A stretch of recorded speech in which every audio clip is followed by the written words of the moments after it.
بسم اللہ الرحمن الرحیم۔ الف سین زیر اس، الف کے نیچے زیر ہے اور سین کے اوپر ساکن ہے۔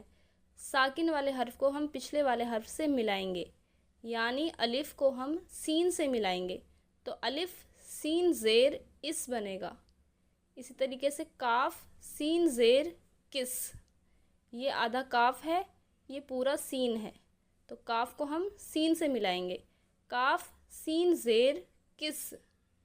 ایسے ہی یہ آدھا جیم ہے، یہ پورا سین ہے تو جیم کو ہم سین سے ملائیں گے تو کیا بنے گا، جیم سین زیر جس۔ پے سین زیر پس، جس کے نیچے 3 نقطے ہوں گے وہ پے ہوگا۔ پے کو ہم ساکن والے حرف سے ملائیں گے، یعنی کہ پے سین زیر پس۔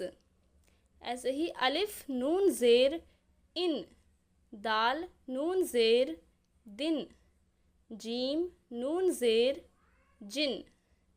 اس سبق کا پورا ویڈیو ہمارے چینل پر اپلوڈ ہے، آپ وہاں سے دیکھ سکتے ہیں اور اردو پڑھنا سیکھ سکتے ہیں۔ تب تک کے لیے اللہ حافظ۔